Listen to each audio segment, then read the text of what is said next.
Obamacare, along with Trump derangement syndrome, was front and center of the shutdown. The shutdown hopefully will be ending in the next few days.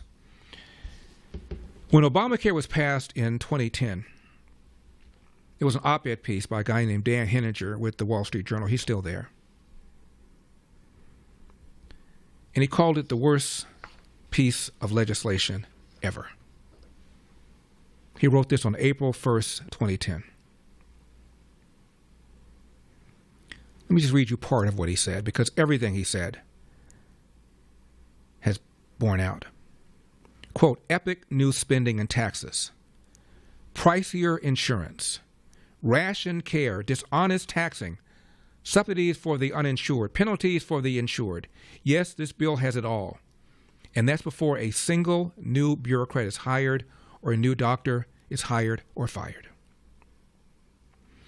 In the 2,500 pages of this legislative monstrosity is the end of freedom in America as anyone has ever known it.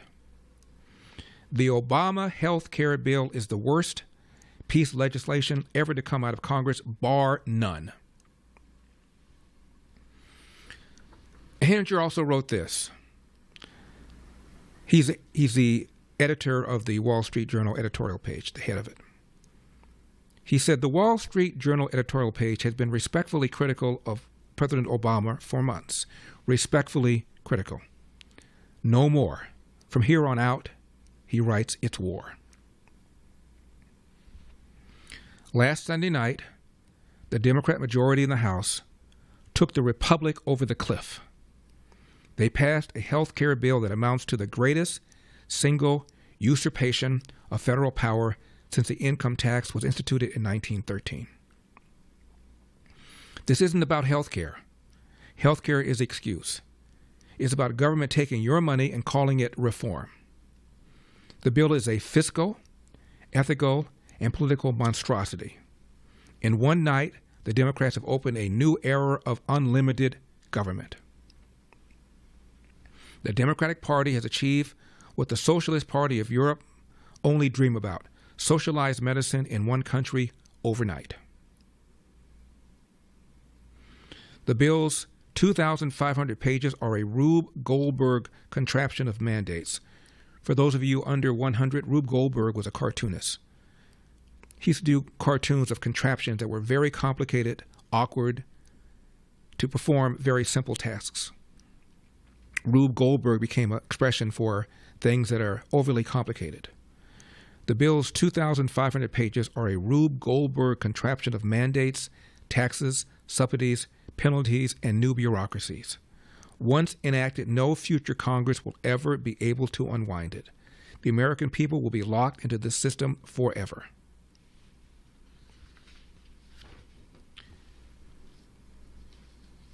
He continued writing, this is what happens when one party controls everything and decides the normal rules don't apply. Think about that when you hear all the talk about how Donald Trump has trashed norms. What do you think happened with Obamacare? He continues, Nancy Pelosi said we'd have to pass the bill to find out what's in it. Now we know. The end of limited government. Barack Obama promised to fundamentally transform the United States of America. Sunday night, he did. Republicans must now make one promise and keep it. Repeal this bill.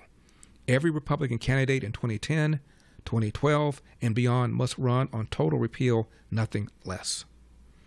Welcome to the new era of big government. It is here to stay unless the American people rise up in November and throw these people out. End of quote. Now, I said the same thing the night it got passed. I said it's nothing more than one giant step toward what they really want, which is single payer. Now, a whole bunch of people now have, quote, health insurance who didn't have it before. And Lord have mercy on anybody who tries to, quote, take it away from them. Doesn't matter how expensive it is. Doesn't matter how efficient it is. Doesn't matter whether or not it's improving health outcomes. It doesn't matter. And what will happen is more and more people will get used to it. There will be a constituency. They'll have votes. And they will punish anybody down the road who dares says we should unwind this. And that's exactly where we are right now. We have gone from Republicans demanding the repeal of Obamacare, to saying that we're going to make it a little more efficient, to now saying we're going to preserve it and make it better. That's where we are right now. When's the last time you heard a Republican senator or House member say we should repeal Obamacare, let alone repeal Obamacare and turn health care over to the free market, the way we turned flat screen TVs to the free market, the way we've turned cell phones to the free market, poultry to the free market. Competition makes everything better. Cheaper, better quality, greater innovation, greater accessibility. And that applies to healthcare like it does anything else. But that's not what the left believes. They believe, quote, healthcare is a right, close quote, and that somehow, some way, by having a government scheme to produce the outcomes they want, it'll be better, more efficient, and more fair to the American people. It is just the opposite. And that's the problem. And the Democrats have vowed to make this a campaign issue for the midterms, and they're going to be successful. Because you do anything at all to, quote, make people's healthcare outcomes worse, doesn't matter whether or not majority of people are benefiting, taxpayers benefit. If there is an individual to complain about his or her health care not being there, the media will run with that. Because as Reagan said in the 60s before Medicare, what they're going to do first is offer health insurance for elderly people, because after all, who can complain about elderly people? We all love elderly people. Then they'll do it for children, because after all, we all love children. And then eventually they'll do it for everybody else. And that's exactly what's happened. It's done in fits and starts, but that is exactly where we were going. Single-payer health care. Not competition.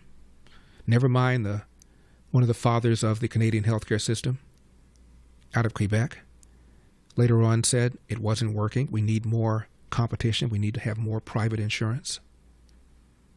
Never mind the experience on the BBC or the British health system, whatever they call it. It is always, always, always part of every election. Healthcare, always. Why? Because government is intricately involved. For full shows, live and on demand, it's Salem News Channel.